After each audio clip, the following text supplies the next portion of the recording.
Bab riba ni pun penting, terutama zaman-zaman kita ni.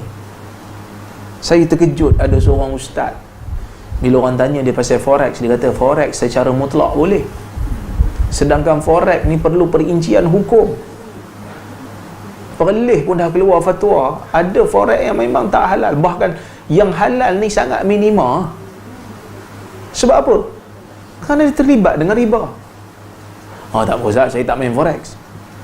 Tuan-tuan, kadang-kadang kita rasa kita tak terlibat dengan riba, tapi sebenarnya riba mendatangi kita daripada jalan yang kita tak sedar. Betul? Umpamanya apa? Umpamanya bila kita nak pergi renew road tax, kita ambil takaful ke insurans? Motor ke kereta ke kan? Kalau kita ambil insurans, kita dah terlibat dengan riba. Ya memang. Saya sebut ni bukan saya ejen. Saya orang kata ni tu ejen tu. Nanti nak renew ambil kat dia. Tak, ambil kat Syahir. Promedia Tajdiid dok buat. Tapi saya nak bagi tahu, berapa ramai di antara orang Melayu yang sedar kepentingan untuk menjauhkan diri daripada riba. Dia tak sedar dia sedang buat riba. Dia kata alah sama je lah, ambil takaful ke insurans ke sama je, claim susah juga nak dapat. Tu dia punya alasan kan? Bahkan ada yang kata susah ambil takaful ni, susah nak claim. Tak tahu tuan-tuan, sekadar saya kalau saya claim dapat je. Apa beza insurans dengan takaful? Ni kita kena cerita. Saya tak banyak tahu pasal muamalat, tapi sekadar ilmu masa zaman saya belajar degree dulu tu bolehlah cerita sikit-sikit. Sebab saya degree syariah, fiqh usul. Saya bidang fiqh dulu. Maka apa yang menyebabkan insurans tu haram? Kerana dia terlibat dengan riba. Apa ribanya? Yang ni dipanggil ribal fadl dan riba nasi'ah. Nabi kata fa idza ikhtalafat hadhihi al-asnaf, kalau jenisnya berbeza, emas nak tukar dengan perak, fabi'u kaifa syi'tum.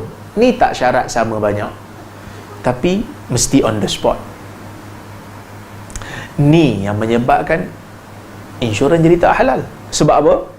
Sebab kita bayar polisi dengan duit. Duit ni dia mengambil hukum emas sebab dia currency. Duit ni ambil hukum emas sebab dia currency. Nabi kata tadi kalau nak tukar duit, nak tukar emas dengan emas, kena dua syarat kan? Sama banyak dan jangan bertangguh. Kalau tak sama banyak, dia jadi ribal fadl, riba lebih. Kalau bertangguh, dia jadi riba nasi'ah. Hari ni kita bayar polisi dekat insurans, katalah kita bayar 250 sebulan, insurans nyawa kita bayar dalam bentuk ringgit. Mengharapkan apa bila kita bayar? Mengharapkan claim, mengharapkan coverage, betul? Yang mana coverage tu pun dalam bentuk ringgit. Bila ringgit tukar dengan ringgit, apa syarat perlu ada? Sama banyak. Mungkin sama banyak ke? Tak. Kadang-kadang cukup 4 bulan, bayar je 4 bulan, meninggal lah si dia tu, dapat coverage 1 juta, padahal bayar baru RM600. Maka ribal fadl berlaku. Betul? Sama renew road tax guna insurans, bayar berapa kat syarikat insurans? 1,000 katakan, tapi dapat coverage kalau berlaku apa-apa musibah kat kita, na'udzubillah, ada cover sampai 6,000, 7,000. Betul? Dia cover, maka ribal fadl berlaku. Dan kita bayar hari ni polisi, kita dapat coverage bukan tara-tara ni, kita dapat entah bila, dan mungkin tak dapat pun. Maka sebab tu riba nasi'ah berlaku. Saya bila belajar bab ni dulu masa kat Jordan, saya belajar kat Jordan, saya tengok bab ni, saya kata tanggungjawab aku besar. Sebab nak sampaikan benda ni pada orang lain. Saya tak terlibat dengan insurans pada masa tu. Kita student lagi. Kat Jordan mana ada pakai motor, mana ada pakai kereta masa tu. Bersikal pun tak ada. Pergi mana-mana naik bas je. Tapi kita fikir macam mana aku nak sampaikan ilmu ni pada masyarakat. Bila kita balik-balik Malaysia, alhamdulillah, tengok ustaz-ustaz yang buat amalat ni banyak nak bagi tahu kat masyarakat. Antaranya Dr. Zaharuddin, Dr. Suki, Dr. macam-macam doktor lagi lah yang dah bagi tahu. Alhamdulillah. Maksudnya mereka dah berusaha awal sebelum pada saya. Tapi saya bila cerita kat masjid benda ni, bila saya cerita kuliah ni kat masjid, sebab sebelum saya masuk bidang hadis, saya kuliah tu lah, kuliah muamalat. Ada yang tak puas hati, ada yang sampai bagi warning, ustaz cerita ni tak habis kat sini.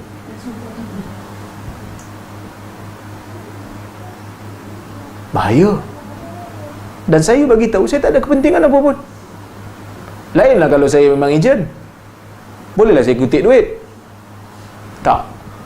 Saya menyebut kerana saya bimbang hadis ni kena pada kita dan kena pada saya, kerana saya tahu satu benda dan tidak menyampaikan. Habis tu macam mana takaful, ustaz? Lebih kurang saya tengok. Tak, takaful lain. Kalau tadi kita bayar polisi insurans masuk dalam akaun syarikat, syarikat boleh buat apa saja dengan duit polisi. Berbeza dengan takaful, bila kita bayar je duit takaful tu, bila kita bayar polisi tu, dia akan pecah kepada beberapa bahagian duit kita. Satu bahagian ataupun majoriti, sebahagian besar masuk tabung khairat. Bukan syarikat punya. Syarikat hanya urus duit khairat tu, dipanggil tabung derma. Mana-mana orang kena musibah, ambil tabung tu bagi. Satu lagi tabung dipanggil tabung pelaburan, masuk akaun untuk berlabur duit kita sikit. Dan satu lagi akaun upah. Yang ni syarikat punya, sebab syarikat kena ambil upah sebab dia tolong uruskan sumbangan kita. Kan beza tu. Bahkan kadang kita nak bagi tahu kat saudara mara kan, jangan terlibat dengan benda-benda ni, riba ni. Tapi mereka tak mau dengar. Mereka kata, tak apalah, dosa kecil je. Tak, riba dosa besar. Riba bukan dosa kecil, riba dosa besar. Sebab apa dosa besar? Kerana Allah Ta'ala kata, fa'dhanu birharbin minallah. Kalau kamu tidak hentikan urus niaga riba ni, wahai orang Islam, isytiharlah mereka sedang berperang dengan Allah. Orang Islam kena isytihar. Orang yang makan riba sedang berperang dengan Allah Azza wa Jalla. Ya, baik.